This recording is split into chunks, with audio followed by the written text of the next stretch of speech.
Magluto naman tayo ng paborito ng nakakarami, ang crispy and juicy fried chicken na pag ito ang niluto, hindi magdadalawang tawag sa ating mga anak at pwede nyo rin itong maging business. Kaya tara na, magluto na tayo! Meron tayong 1 kilong leg part. Any part naman ng chicken pwede. And 1/4 cup na kalamansi. Pwede, kung walang kalamansi, pwede rin naman ng lemon juice. 1/4 cup na patis. And ground black pepper, 1 teaspoon. And a pinch of cinnamon. At 1/2 teaspoon ng Spanish paprika. Naglalagay ako ng Spanish paprika para mawala yung medyo parang anggus sa chicken, saka parang lansa, ganyan. Yun din yung purpose ng kalamansi, kaya ako naglalagay ng kalamansi sa chicken para mawala ang lansa. Sa mga nagwo-worry po bakit ko kinakamay ang pagluluto, ay sinisigurado ko po bago ako maghumawak ng mga pagkain, naghuhugas po ako ng mabuti ng kamay. Ang ginagawa ko po, kumakanta pa ako ng happy birthday para sigurado po na malinis yung kamay ko, and hindi lang po kamay ang aking hinuhugasan, pati ito po buong part ng arms ko, ito, this one hanggang sa may elbow po, hinuhugasan ko din po siya para po sigurado ako na malinis po talaga ako bago ko mag-prepare ng pagkain. Ang gagawin lang po natin ay pagsama-samahin po natin ang ingredients. Paprika, black pepper, a pinch of cinnamon powder,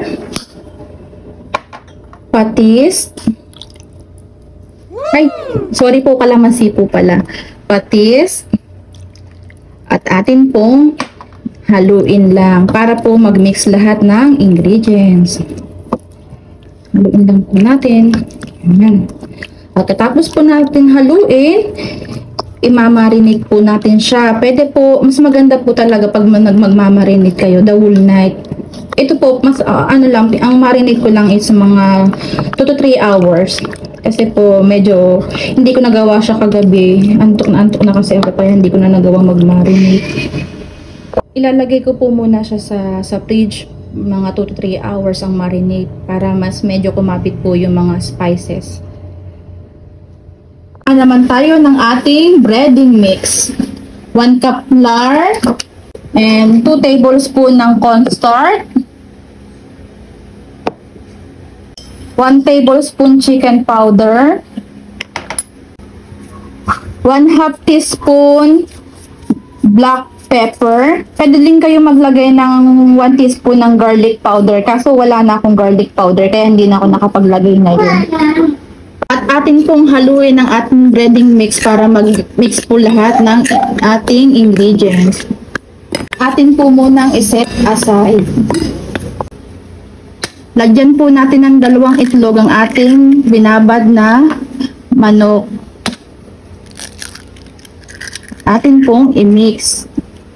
Remember po, bago humawak ng pagkain, laging siguraduhin malinis po ang ating kamay.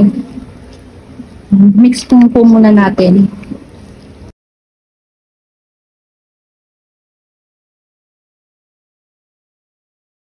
Lagay natin ang kalahati ng ating ginawang breading mix sa ating binabad na chicken. Kalahati lang po. Kasi po gagamitin pa natin sa pag-cook at haluin po ulit. Mix lang po natin.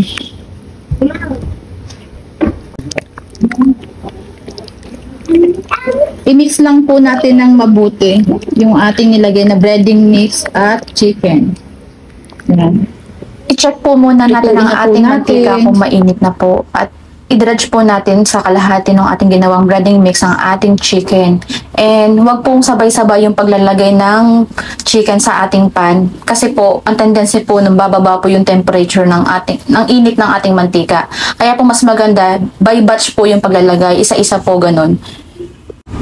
Mas maganda rin po kung deep fried style yung pagluluto. Ang kaso po, naubusan po ako ng mantika. Kaya po, kinulang po ako sa mantika. Hindi po deep fried yung nangyaring pagluluto po.